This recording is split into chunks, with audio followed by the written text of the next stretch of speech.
देखिए, हम हर बार पार्टी को यहाँ बताते हैं कि तेलंगाना में भारतीय जनता पार्टी की सरकार बन सकती है। लेकिन तेलंगाना में भारतीय जनता पार्टी की सरकार तभी बनेगी जब हर वो कार्यकर्ता, हर वो नेता सही तरह से काम करेगा। आज बूथ लेवल में हर वो कार्यकर्ता पूरी जान लगाकर भारतीय जनता पार्टी के समर्थन में वोट दिलवा रहा है, कार्य कर रहा है। लेकिन जब कोई बड़े पद का जब चयन होने का जब समय आता है, जब तेलंगाना राज्य के प्रेसिडेंट का डिक्लेरेशन का जब समय आता है, तो कम से कम पार्टी यह नहीं सोचती कि हमें कैसा प्रेसिडेंट बनाना चाहिए। हम बार बार यही बोल रहे थे कि भाई बूथ कार्यकर्ता से लेकर अधिकारी तक चर्चा होनी चाहिए। चर्चा होने के बाद में हमें एक ऐसा प्रेसिडेंट चाहिए जो एग्रेसिव हो।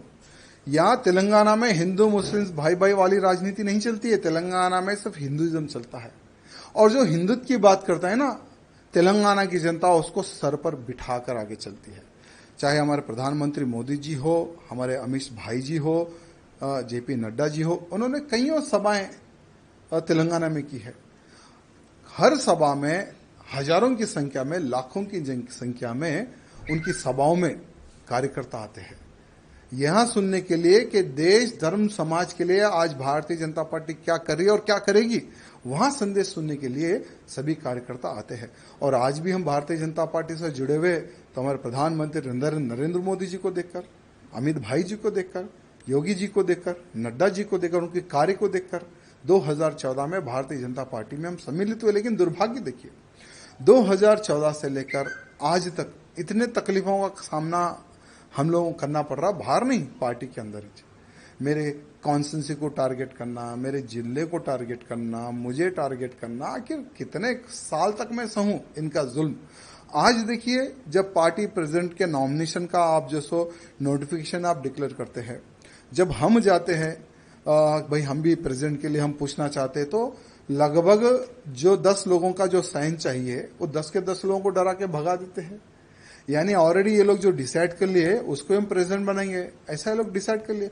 हम क्या चाहते हैं? तेलंगाना की जनता प्रधानमंत्री मोदी जी के मार्गदर्शन पर चलने को तैयार है, अमित शाह जी के मार्गदर्शन पर चलने को तैयार है। योगी आदित्यनाथ जी को एक आइडल मारती है जनता यहाँ की।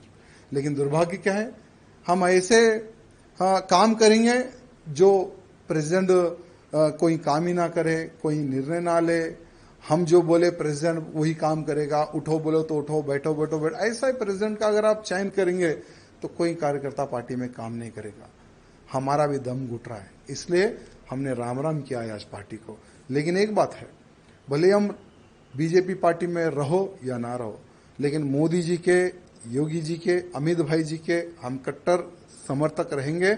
और बिना पार्टी में रहे हम मोदी जी के कार्यों को, अमित शाह जी के कार्यों को, योगी जी के कार्यों का हम प्रचार करते रहेंगे, भले हम पार्टी में रहो या ना रहो। ये कार्यकर्ताओं की डिमांड है।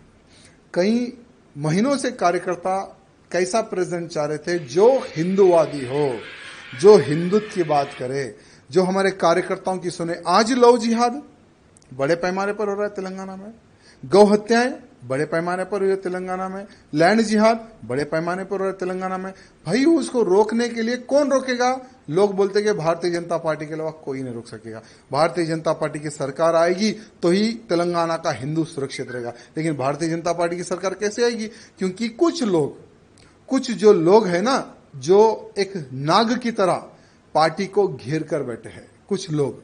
ये कुछ लोगों का इलाज जब तक केंद्र के जो हमारे अधिकारीगण हैं, जब तक ये कुछ लोगों का इलाज नहीं करेंगे ना, ठीक है, आज चलो हम तो पार्टी को छोड़ दिए, हमारा कोई वजूद था ना है ना रहेगा।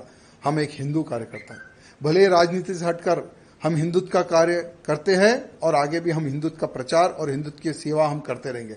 लेकिन उन कार्यकर्ताओं का विचार करने की आवश्यकता है जो एक विश्वास के तौर पर भारतीय जनता पार्टी से जुड़े हुए हैं। इसलिए हमारे प्रधानमंत्री मोदी जी से, अमित शाह जी से निवेदन करना चाहूंगा कि पूर्ण एक बार विचार करें और भारतीय जनता पार्टी का अध्यक्ष कैसा होना चाहिए ये मैं नहीं, हर वो बूथ कार्यकर्ता, हर वो अधिकारी, हर वो जो पार्टी के लिए जो खून बहा है, उनका एक समावेश, एक मीटिंग करने के बाद में उन कार्यकर्ताओं का आप इलेक्शन कीजिए, उन कार्यकर्ताओं से आप प्रपोजल लीजिए, तब देखिए कैसा प्रेसिडेंट यहाँ के बीजेपी के कार्यकर्ता, बूथ कार्यकर्ता चाहते हैं, ये हमारे केंद्र के अधिकारियों को पता चलेगा। आपका आगे कार्रवाई कैसे होने वाली सर? देखिए, कुछ नहीं, हमने किशन रेड्डी जी को यहाँ कहा कि आपके ही हाथों से हम पार्टी में ज्वाइन हुए थे 2014 में, और आपके ही हाथों में हम रिजाइन दे रहे हैं, हम पार्टी के बाहर जा रहे हैं, क्योंकि ये मोनोपोली जब तक पार्टी में बंद नहीं होगी तब तक पार्टी सत्ता में नहीं आएगी, और हम दम घुट घुट कर हम पार्टी का सर्वनाश हम नहीं देख सकते।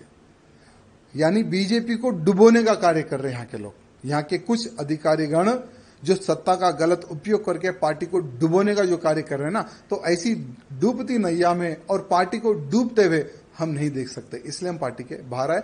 आगे का हमने किशन रेड्डी जी को रिक्वेस्ट किया है कि आप स्पीकर को भी एक पत्र लिख दो कि राजा सिंह बीजेपी का विधायक नहीं है, उसको सस्पेंड करो। अगर किशन रेड्डी जी वो भी अगर काम कर देते तो उसका भी हम समर्थन करते हैं। बाकी का हम एक हिंदू नेता है, धर्म प्रचार करना हमारा काम है, वही करते रहेंगे।